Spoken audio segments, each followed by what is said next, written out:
got this configuration of a ladder leaning against the wall, where we've got given the weight is 390 newtons, and that the ladder itself is 8 meters long.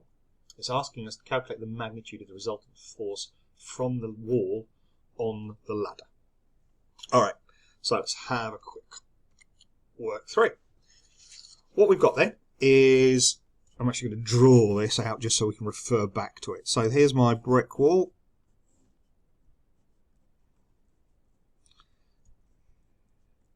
There's my brick wall, and there's the ground. Looks like the brick wall's above the ground, so I've fixed that. Done. Right. So what we've then got is we've got a ladder, and our ladder runs from there to there. This angle in here they've given us is 60 degrees. This angle, in terms of the resultant force, they've told us is 90 degrees.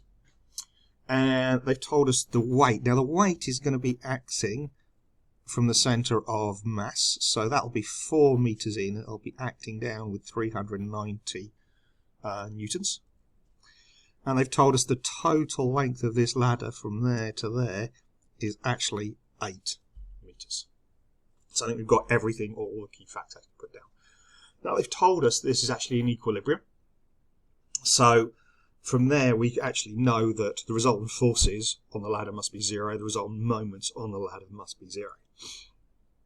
Now in terms of what's actually going on, to work out what this resultant force F is, which is what they've asked us, I'm actually going to use moments.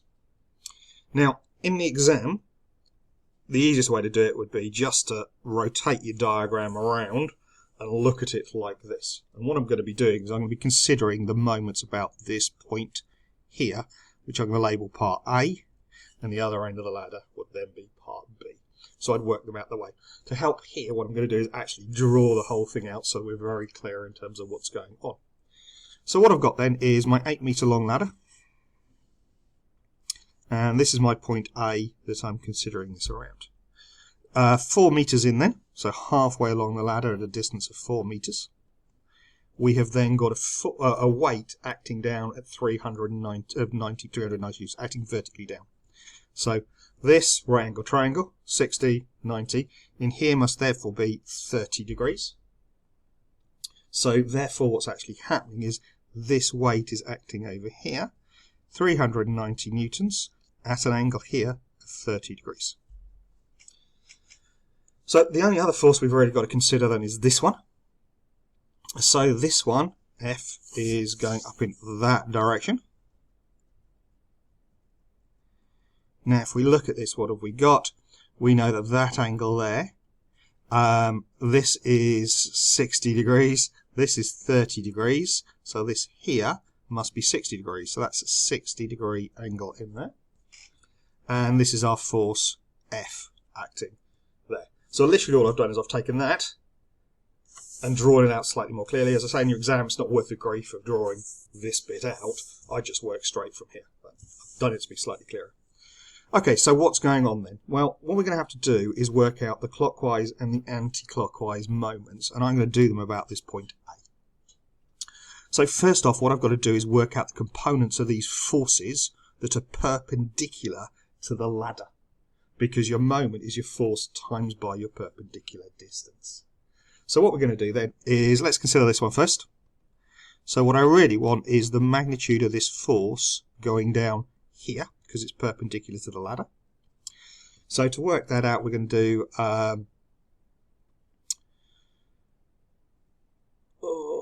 I could do that, so I could either do it, I could do it, say that's 60 degrees there is probably the easiest way to do it. So I'm going to look at that. So I'm looking at a little triangle that looks like this. I've got 390 newtons going that way.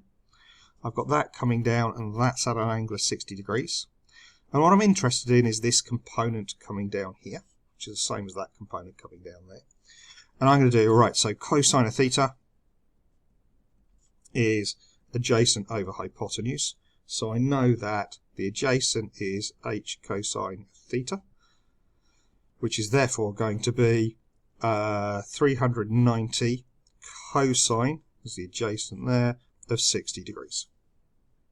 So that tells me what that force is from there to there. This one, same idea then. So what I've got here then is I know sine of theta is the opposite over hypotenuse. So the opposite is the hypotenuse sine of theta, because I'm interested in the component that's going up perpendicular at this point. So I'm interested in this length here. And I know that therefore is going to be f sine of 60 degrees. So I've worked out those two components. I know where they're acting. Therefore, the next step is to say, well, in equilibrium, my clockwise moment must be equal to my anti-clockwise moment. Now, in which case, my clockwise moment is going to be provided by this. So that is going to be my force times by my perpendicular force times by my distance, perpendicular force times by my distance. So my perpendicular force then here is going to be 390 cosine of 60 degrees, and that is acting 4 meters away. And here it's going to be F, my force, sine 60 degrees is the perpendicular component, times by a distance 8 meters away. So what that means then is I've got my force F, which is what I'm interested in because that's the resultant force, is going to be 390 cosine 60 degrees times by 4. Divide that by sine of 60 degrees times by 8. Now make sure you've got your calculator in the degrees mode because you're putting in degrees.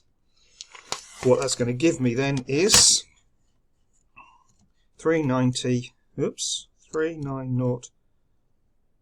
cosine of 60 gives me 195 times by 4, and dividing that by sine 60 times by 8 times by sine of 60, it's giving me a horrible number of 483, divided by 6.92820. Chuck those numbers in then, so I've got 195 multiplied by 4 divided by that answer gives me 112.5833 newtons. If I go back, well, to be honest, we've got sines and cosines in here, so they're not going to expect me to necessarily get the right number of significant figures. I'm going to take a punt here and go 3 significant figures, so I'm going to go for 113, rounding up, newtons to 3 significant figures. There we go. Hope that makes sense. Thank you very much.